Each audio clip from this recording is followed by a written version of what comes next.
Bom, meus irmãos, vou começar a pregar, amém? Nós começamos nesse mês uma série chamada A Nova Vida em Cristo. A Nova Vida em Cristo. Semana passada nós falamos o que essa vida tem de nova. Eu não vou repetir o que eu falei na semana passada, você pode ver no YouTube, no canal do YouTube Ministério Casa do Pai, certo?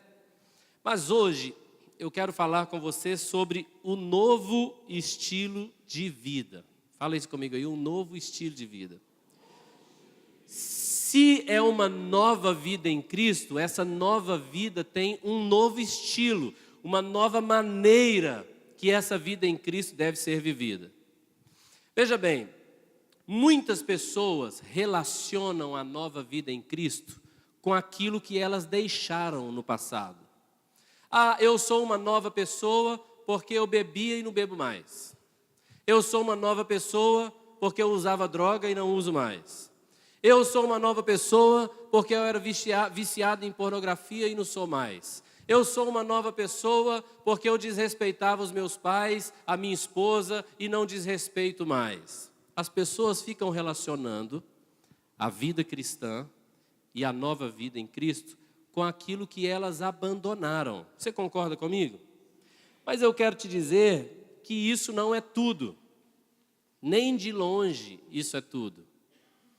O que nós abandonamos é uma coisa. Mas, biblicamente falando, o importante não é só o que nós deixamos de fazer, mas o que nós começamos a fazer depois que encontramos com o Senhor. Então, por exemplo, vamos ler comigo aqui Efésios capítulo 4, versículo 25 em diante. Vamos ler em voz alta? Por isso, deixando a mentira, fale cada um a verdade com seu próximo, porque somos membros uns dos outros. Ou seja, não basta parar de mentir, tem que começar a falar a verdade. Próximo versículo, olha lá. Aquele que furtava, não furte mais, antes trabalhe fazendo com as próprias mãos o que é bom para que tenha com que acudir o necessitado. Ou seja, eu não tenho apenas que parar de roubar, mas aquele que roubava, agora tem que trabalhar e ter com que acudir o necessitado. Então não é apenas o que eu paro de fazer, mas é também o que eu começo a fazer depois de Cristo. Próximo versículo diz: não saia da vossa boca nenhuma palavra torpe, e sim unicamente a que for boa para a edificação, conforme a necessidade, e assim transmita graça aos que ouvem. Ou seja, eu vou parar de falar bobagem? Vou. Mas eu também vou começar a falar o que edifica. Não é que eu me converti, eu só falava bobagem, agora eu encontrei Jesus, eu fico mudo? Não. Agora eu vou falar das grandezas do Senhor. Então não é apenas o que eu paro de fazer, mas é o que eu começo após encontrar Cristo, amém? Vamos ler os próximos 2 versículos. Longe de vós toda amargura e cólera e gritaria e blasfêmias, bem assim toda malícia. Antes sede uns para com os outros, compassivos, perdoando-vos uns aos outros, como também Deus em Cristo vos perdoou. Então fala comigo, a nova vida não tem a ver com o que eu deixei, mas com o que eu comecei. Fala comigo de novo aí, a nova vida em Cristo não tem a ver apenas com o que eu parei de fazer, mas com o que eu comecei a fazer depois que encontrei a Cristo. Pensa comigo numa coisa. O apóstolo Paulo, ele ficou conhecido por causa das coisas que ele deixou de fazer antes de se converter, ou por causa das coisas que ele fez depois que se converteu? Moisés, ele ficou conhecido por causa das coisas que ele abandonou antes de se encontrar com Deus naquela sarça, ou ele ficou conhecido por causa do que ele fez depois que se encontrou com Deus na sarça? Pelo que ele fez depois.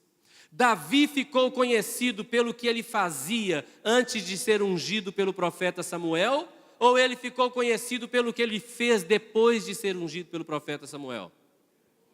Depois. Pastor, a questão então é ser conhecido? Não, a questão é o que Deus julgou mais importante e quis que estivesse na sua palavra. Foram aquilo que esses homens fizeram depois que encontraram a Deus. Isso significa que o mais importante para Deus não é o que você parou de fazer, mas é o que você começou a fazer depois que encontrou a Cristo. O mais importante da sua vida é o que você vai fazer agora que você está em Cristo. Amém ou não? É o mais importante, não é o que deixamos para trás, mas é o que está à nossa frente. Existem pessoas que valorizam demais o passado. Eu abandonei o pecado tal. Tem testemunho de pessoas que é assim, elas exaltam o passado. Eu era isso, eu era terrível, eu fazia, eu acontecia, eu não sei o quê, eu cometia esse pecado, é aquele, e no finalzinho ele fala assim, e Cristo me salvou. Isso para mim não é um testemunho, isso é um testemunho. Porque parece uma pessoa que não tem nada para contar depois que Cristo a salvou. Você está entendendo o que eu estou falando ou não? Ao contrário disso, quando o apóstolo Paulo falou do seu passado, ele falou assim, eu perdi todas as coisas para ganhar a Cristo, e eu as considero como estrume, fala comigo, estrume, ou refúgio, fezes de animais, lixo. É isso que o apóstolo Paulo está falando. Tudo que eu perdi, tudo que ficou para trás, eu considero como nada, eu considero lixo, eu considero refúgio. Você está entendendo? Então fala comigo bem alto assim, eu não devo me gloriar no meu passado. Existem pessoas que ficam se gloriando, tipo assim, eu sou tarará. Por que você é? Porque eu abandonei meus pecados. Olha como eu amo Jesus, porque eu abandonei a prostituição. Olha como eu amo Jesus, porque eu abandonei esse pecado, aquele pecado. Deixa eu te falar uma coisa, não tem nenhuma pessoa aqui dentro que abandonou o pecado. Sabe por quê? Porque ninguém aqui conseguiria abandonar o pecado. Assim como o escravo não consegue se fazer livre do seu senhor. Ninguém aqui abandonou o pecado. Cristo nos libertou. Você não larga o pecado na hora que você quer, filho. Você depende de Cristo. Olha o que Jesus disse em João 8, 34 e 36. Lê comigo aí. Replicou-lhe Jesus, em verdade vos digo, todo o que comete pecado é escravo do pecado. Escravo não decide quando deixa de ser escravo, mas o próximo versículo 36 diz assim, se pois o Filho vos libertar, verdadeiramente sereis livres. Então nós aqui não nos gloriamos porque nós somos os bonzinhos que deixamos o pecado. Ninguém aqui abandonou o pecado porque não conseguiria. Cristo nos libertou. É por isso que o apóstolo Paulo escreveu aos Gálatas e ele disse o seguinte, Gálatas 6,14, mas longe esteja de mim gloriar-me, senão na cruz de nosso Senhor Jesus Cristo, pelo qual o mundo está crucificado para mim e eu para o mundo. Então eu não tenho nada do que me gloriar, de falar, eu abandonei o pecado, eu amo Jesus demais. Negativo, eu nunca consegui abandonar o pecado, eu nunca consegui parar de pecar, até o dia que Cristo me resgatou. Por isso eu estou falando como Paulo, longe de mim me gloriar, senão na cruz de Cristo, através da qual eu morri para o mundo, e o mundo morreu para mim. Amém? Então nós, libertos do pecado, precisamos dar glória a Deus. Fala comigo, glória a Deus. Fala de novo, glória a Deus. Qual é a melhor maneira de dar glória a Deus? Você quer saber? Com a sua vida, vivendo para Ele. 2 Coríntios capítulo 5, verso 14. Lê esse texto comigo, diz assim, pois o amor de Cristo nos constrange, julgando nós isto. Fala comigo. Um morreu por todos, logo todos morreram. Há duas verdades nesse texto que eu quero falar com você. Verdade número 1. Um morreu por todos, logo todos morreram. Fala isso comigo. Um morreu por todos, logo todos morreram. Essa verdade significa o quê? O salário do pecado é a morte. Por causa dos nossos pecados, todos nós deveríamos experimentar a morte eterna. Porém, porque Jesus veio e morreu por todos, isso significa então que todos morreram já em Cristo Jesus. O que isso significa? Nós não vamos ter mais que experimentar a morte por causa do pecado. Nós que nascemos de novo pela fé em Cristo Jesus, olha o que diz Romanos 6,4, olha o que diz, lê em voz alta comigo. Fomos, pois, sepultados com Ele na morte pelo batismo. Você que já entregou sua vida a Jesus, você que creu em Jesus e se batizou, naquele momento que você estava se batizando nas águas, você estava sendo sepultado com Cristo. Mas pastor, eu nem tive que experimentar dor, nem nada. Não, Cristo experimentou por você. O que isso significa? Primeiro ponto, fala comigo bem alto assim, eu não preciso pagar pelos meus pecados. Fala isso de novo, eu não preciso pagar pelos meus pecados. Quero te pedir mais um favor, feche os seus olhos e fale isso de novo, eu não preciso pagar pelos meus pecados. Agora agradece a Jesus por isso, obrigado Jesus, porque eu não preciso pagar pelos meus pecados, o Senhor já pagou pelos meus pecados, o Senhor morreu por nós. É por isso que esse versículo começa dizendo, o amor de Cristo nos constrange, porque Ele morreu por nós, amém? Então essa é a verdade número 1. Agora, lê aí para mim de novo a verdade número 1 nos telões, lê aí. Já está na verdade número 2, você nem percebeu, está vendo?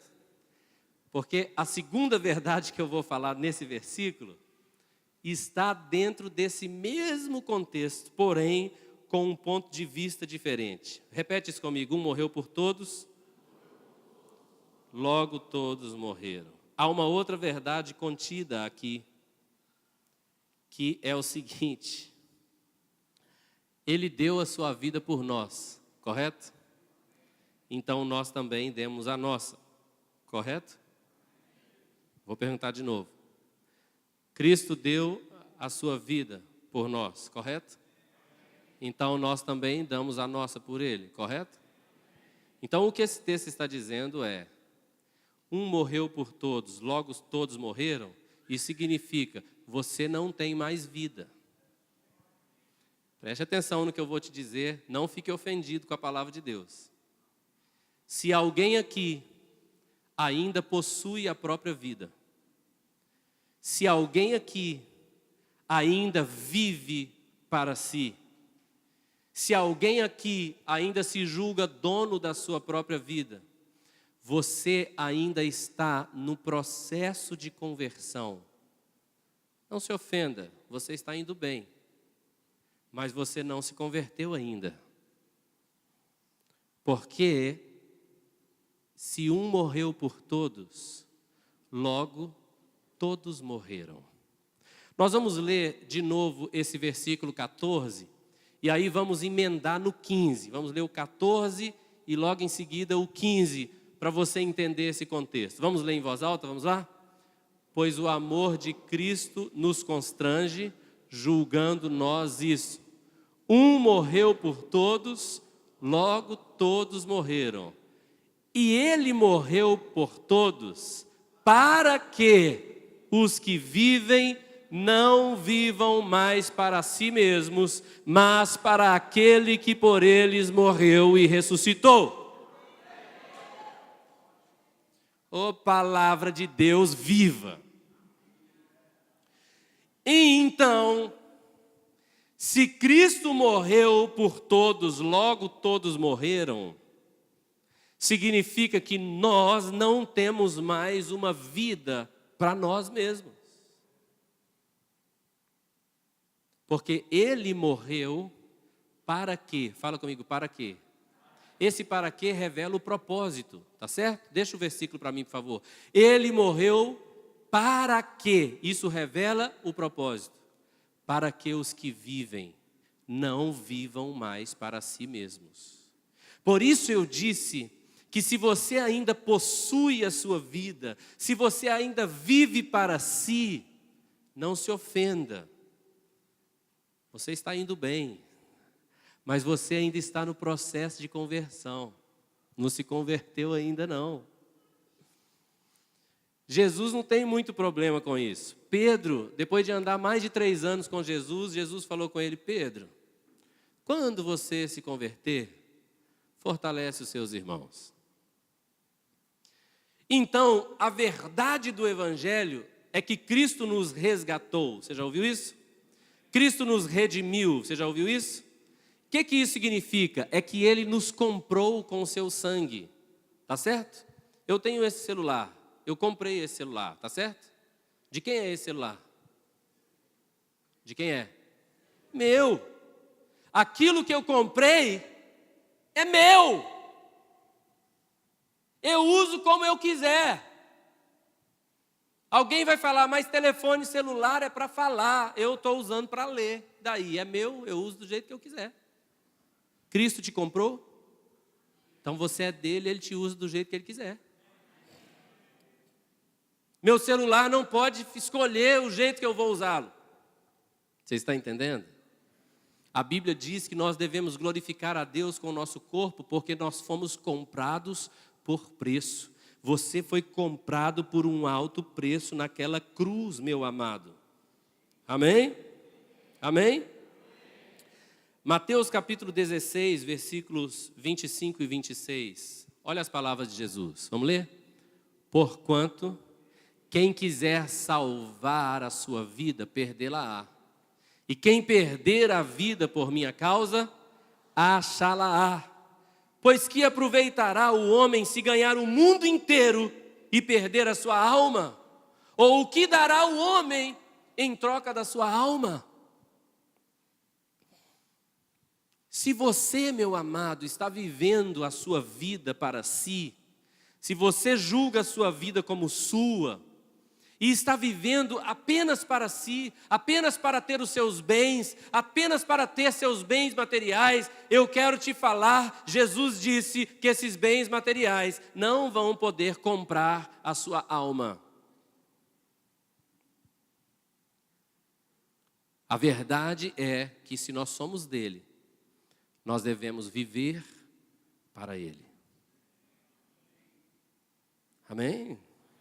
A nossa maneira de glorificar a Deus não é simplesmente levantando a nossa mão e falando glória a Deus. Não. É viver para Ele. Eu quero te dizer, a coisa mais gostosa deste mundo é viver para Ele. É triste quando nós vemos cristãos que não estão vivendo para Ele. 2 Coríntios capítulo 5, versículo 17, nos mostra que a conversão não deixa dúvidas. Vamos ler 2 Coríntios 5, 17. Vamos ler? E assim, se alguém está em Cristo, é nova criatura. As coisas antigas já passaram, eis que se fizeram novas. Nova criatura, meu amigo, significa novo. Essa palavra nova significa novo mesmo, sem precedentes, um novo tipo, aquilo que não tinha sido feito ainda. Então, como saber se você realmente está em Cristo? Responda essas perguntas. Você é uma nova pessoa? Seu estilo de vida é totalmente diferente? Sua vida é vivida para Deus? As coisas antigas já passaram, os pecados, as mágoas, a falta de perdão, as inimizades, tudo isso passou. A sua vida é mesmo uma nova vida, porque essa é a maneira de você saber se você realmente está em Cristo. Assim como Moisés, assim como Davi, Assim como o apóstolo Paulo, a sua vida tem um novo propósito depois que Cristo te encontrou? A sua vida tem uma nova direção? Porque deixa eu te explicar um problema, olha para mim aqui. As pessoas, por exemplo, estão indo para lá, certo? Essa é a direção, o destino da vida delas. Quando chega bem aqui, elas encontram Cristo. E sabe o que elas querem fazer? Elas querem pegar Cristo e continuar levando Cristo para lá. Elas não mudam seu destino, sua direção, seu propósito de vida. Eu quero te dizer, Cristo não veio apenas para te livrar do inferno. Cristo veio para te dar um propósito grandioso nessa terra.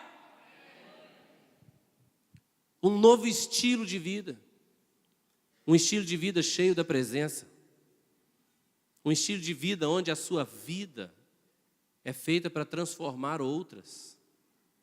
Você está entendendo ou não? Agora, eu quero falar com você então de 3 coisas que nos impedem de viver a nova vida em Cristo, ou que nos liberam para viver a nova vida em Cristo. 3 coisas, bem simples para você guardar, amém? Coisa número 1, entendimento. Fala comigo, entendimento. Irmãos, é uma coisa muito séria o quanto as pessoas não entendem quem Cristo é. O quanto as pessoas não entendem a palavra de Deus. O quanto as pessoas não conhecem a palavra de Deus. Isso é algo muito sério.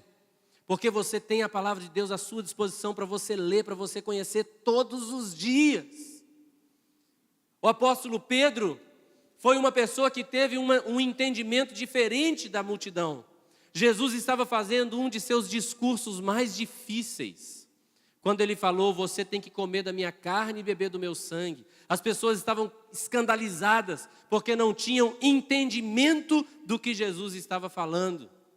E então, quando Jesus estava fazendo aquele discurso, a multidão começou a se dispersar e os discípulos começaram a ir embora.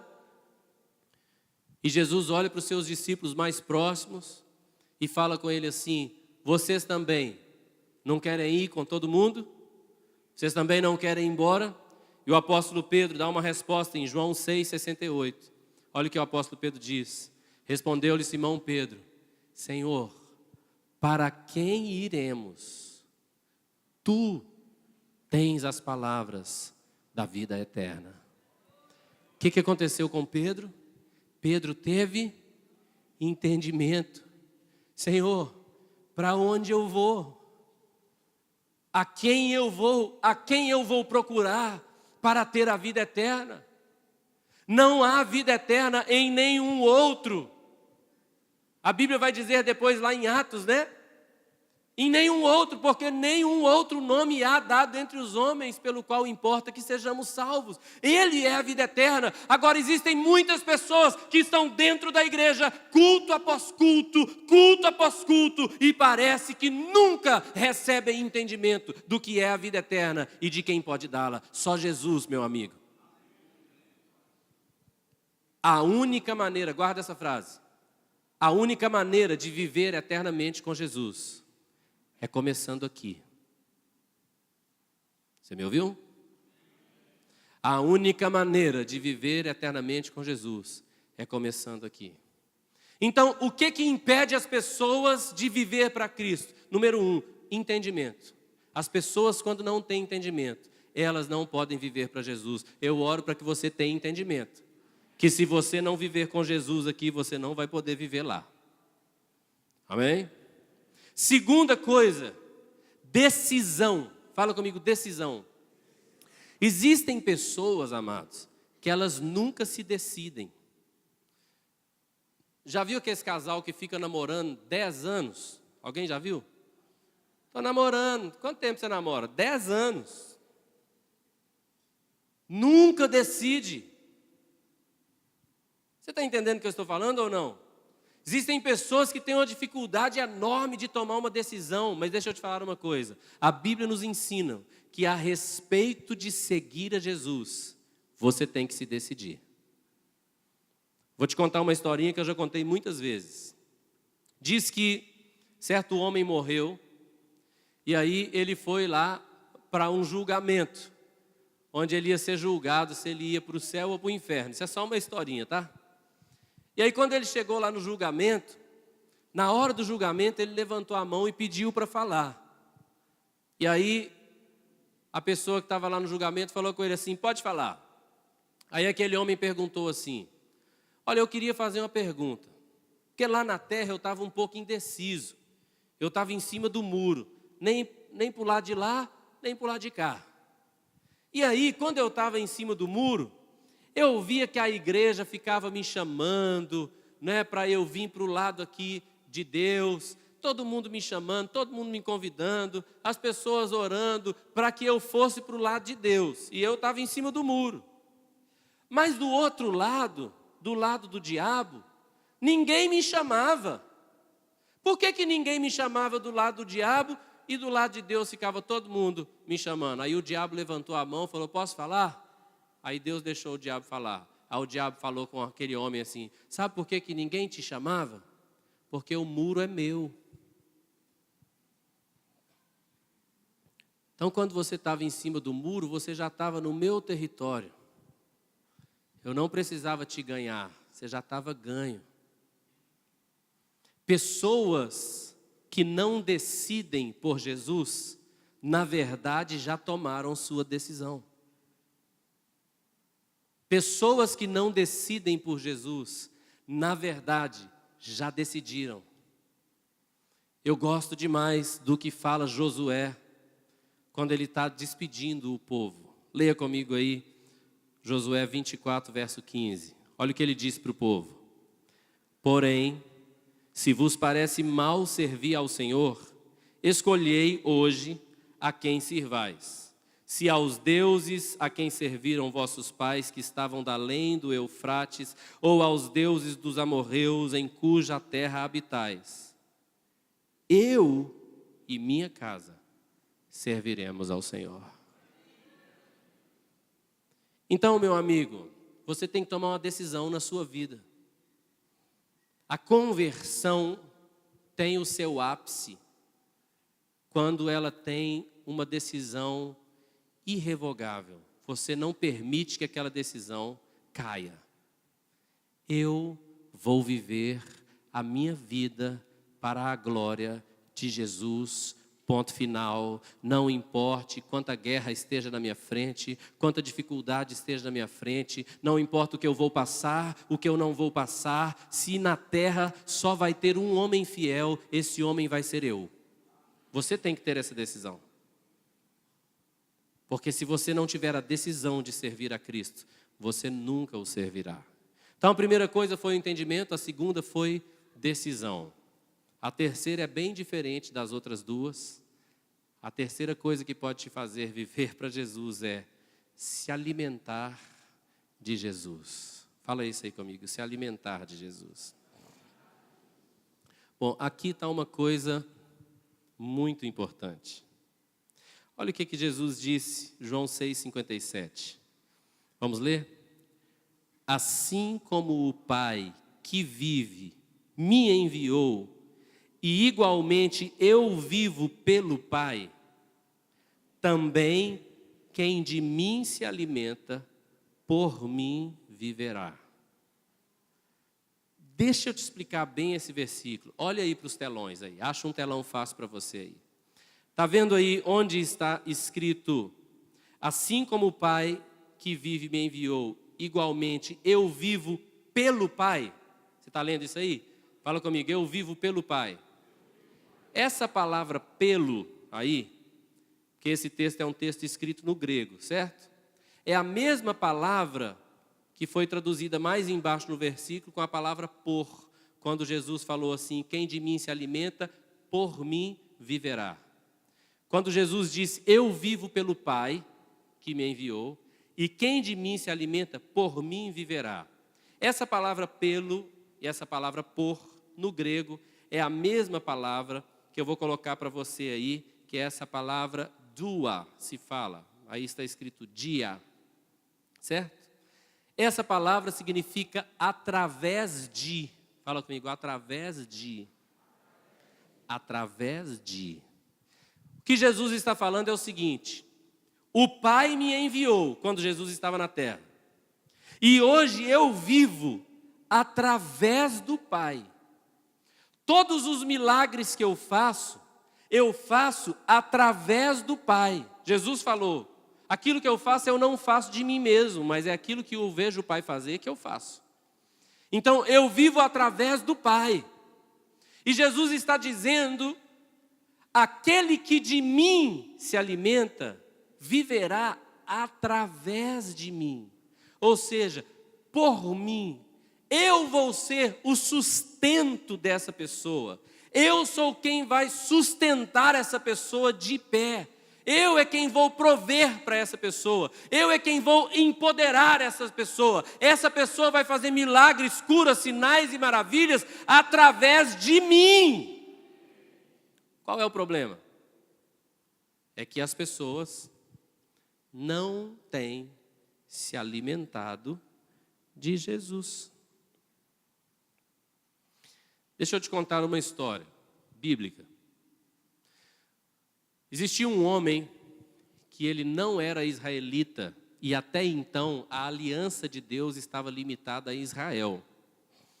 Esse homem era um romano chamado Cornélio. E Cornélio era um homem piedoso, ele ajudava os judeus, tinha até construído a sinagoga lá para os judeus. E aquele homem era muito piedoso, ajudava muitos pobres. E um dia ele estava orando. E o anjo do Senhor apareceu para ele. E falou com ele: Cornélio, suas orações foram ouvidas. A sua esmola, a sua justiça chegou diante de Deus. E aquele anjo falou com Cornélio: você vai lá no lugar assim, assim, assado. E você vai encontrar um homem chamado Pedro. Ele vai te falar palavras através das quais será salvo tu e a tua casa. Cornélio então mandou chamar Pedro, só que Pedro jamais iria. Pedro nunca iria para a casa de Cornélio, sabe por quê? Porque Cornélio não era um israelita. Cornélio era um romano. Pedro não podia se misturar com Cornélio, ele não podia comer com Cornélio, ele não podia entrar na casa de Cornélio, ele não podia se relacionar com Cornélio por ser israelita. Então, Pedro estava orando, fala essa palavra comigo, orando. É aí que tudo começa, irmão. Pedro estava orando. E quando ele estava orando, ele teve um êxtase. E no mundo espiritual, ele viu descer um lençol branco, segurado pelas 4 pontas. E dentro daquele lençol, tinha todo tipo de animais imundos que os judeus não podiam comer. Você sabe que judeu não comia, por exemplo, carne de porco, de pato, camarão, não comia. Então, naquela visão, quando ele viu aquele lençol branco cheio daqueles animais imundos, o Senhor falou com ele: Pedro, levanta e come. Então, Pedro falou: Senhor, eu não vou comer, porque eu nunca comi nada impuro ou imundo. Então, você lembra que estava num lençol branco? Isso representa pureza, santificação. Então Deus falou com Pedro assim: Pedro, nunca chame de imundo aquilo que eu purifiquei. E essa visão se repetiu 3 vezes. E aquilo ficou na cabeça de Pedro: nunca chame de imundo aquilo que eu purifiquei. Quando os homens de Cornélio chegaram na porta da casa que Pedro estava, o Senhor falou com Pedro: vai com eles, porque fui eu quem os enviei. E aí Pedro foi com eles. Quando chegou na casa de Cornélio, Pedro começou a pregar, e o Espírito Santo caiu sobre eles, sobre aqueles homens, gentios, romanos. E Pedro se lembrou da visão e do que Deus falou com ele: nunca considere imundo aquilo que eu purifiquei. Você está me entendendo ou não? Por causa disso o evangelho chegou aos gentios. Mas preste atenção. A figura que Deus usou para Pedro foi: Pedro, levanta e coma. Fala comigo, coma. Quando Deus estava falando, coma disso aí que você achava que era imundo, A mensagem que Deus estava mandando para Pedro é: eu quero que você se relacione com os gentios, que você considerava imundo. Você está entendendo? Preste atenção no que eu vou dizer. Quando Jesus fala para você: eu quero que você coma de mim, o que Ele quer te dizer é: eu quero que você se relacione comigo. Não é comer um pedaço de pão na Santa Ceia. Não é beber um cálice na Santa Ceia. É se relacionar com Jesus. Sabe por que muitas pessoas não estão vencendo o pecado? Porque não se relacionam com Jesus. Leonard Ravenhill, o escritor do livro Porque Tarda o Pleno Avivamento, ele fala a seguinte frase: o crente que peca para de orar, o crente que ora para de pecar. Muitas pessoas não estão vencendo nas suas vidas espirituais porque não oram, porque não se relacionam com Jesus, porque não se alimentam de Jesus, não se alimentam de sua palavra. Na semana passada, eu falei aqui sobre um negócio chamado rendição consciente. Quando nós simplesmente cremos na palavra e conscientemente, nós paramos, sabendo da presença de Jesus diante de nós, e nós nos rendemos, e nós adoramos. Deixa eu te contar uma coisa. Ontem eu estava orando durante um tempo. E eu estava lendo essa palavra. E quando eu estava lendo essa palavra, eu falei assim: Senhor, essa palavra é poderosa porque ela é a palavra do Senhor. Mas eu sinto que está faltando alguma coisa aqui. Então, eu parei na presença do Senhor e fui orar. E fui perguntar ao Senhor: Senhor, o que está faltando? O que o Senhor quer falar com a sua igreja que eu ainda não ouvi? O que o Senhor quer ensinar para o seu povo que ainda não está aqui? E eu parei ali diante do Senhor. Eu simplesmente me entreguei. Sabe o que aconteceu comigo? De repente eu comecei a chorar pela consciência da presença de Deus diante de mim. Sabe o que eu ouvi? Eu ouvi 2 versículos. O Senhor falou comigo um e depois falou o outro. Eu quero que a igreja saiba disso e disso. E eu peguei esses versículos e anotei. E falei: muito obrigado, Senhor. Tem mais alguma coisa que o Senhor quer que fale com a igreja? E eu estava lá, orando, me entregando. Irmãos, eu me sinto uma pessoa tão abençoada.